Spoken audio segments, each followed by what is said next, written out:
ibabaw. sa baba? Sa taas. Sa taas. Never na ang oil pumunta sa baba. Correct. Kasi mas denser ang tubig, di ba? Mm. Ngayon, gagawin natin, ilulubricate natin yung coin underwater. Oh, yan ha. Ibinibidyo mo ba? Oo. Okay. Yan natin. Mas maganda sana yung clear eh. Ha? Oo, parang kitang-kita. Konti lang para, hindi sayang. Exciting ha, lumabas ha. Yun.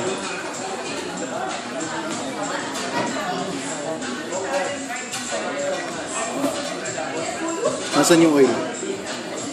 Nasa... It is an engine oil. Have you seen any engine oil that sunk into the water? This is an engine oil. So bakit sa lubog? Kasi mas denser siya. Mas manipis yung manipis sa molecule. Ibig sabihin pag dumali sa makina, i-absorb siya. Kapag nasa makina, hindi nag-aabot yung metal to metal contact. Tatanggalin yan 95% friction. Okay. So especially sa Dubai, napakainit, di ba? Oh. Mainit na yung loob ng makina, mainit pa yung labas. So what will happen? Stress ang makina. Di ba? Kasi sobrang init. With this, hindi mag-iinit masyado ang makina. Mag-iinit siya, pero hindi init na gusto. Okay. Less ang breakdown,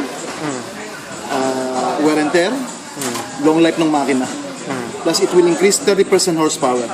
20 to 30% horsepower. Makasave dito kasi hindi na kinakailangan mag-save pa ng fuel. Sa Pilipinas kasi 10 to 20% ang savings eh. Malaking factor kasi pag sinabi rin dito kasi mura gasolina eh. Di ba? So pero dun sa Pilipinas kasi yun ang selling point. Dito naman yung heat at saka yung wear and tear. Yun ang selling point dito sa tingnan natin what happened doon sa coin. Normally kapag ang metal unang nabasa, metal, tubig, oil sa babaw, di ba?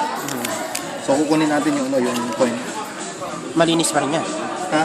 Hindi sasama. Hindi, well, ang mangyayari ngayon, ang nasa ibabaw na tubig na. Water. Ang nasa ilalim, di ba, unang nabasa siya. Dapat ang nasa ibabaw niyan, yung oil. Yung di ba? Ang nasa ibabaw ngayon, yung tubig.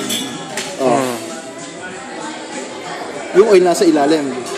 Tapos tanggalin natin yung tubig, hindi mo na kayang tanggalin dyan yung oil. Nandiyan pa rin siya. Kahit tugasan mo siya ng gasolina, mawawala yung nasa ibabaw, mamaya may kakatas na naman. And bukod sa lubricant, detergent siya. Kung marumi yung makina mo, lilinisan niya. Okay. Gagawin niya parang bago yung makina mo.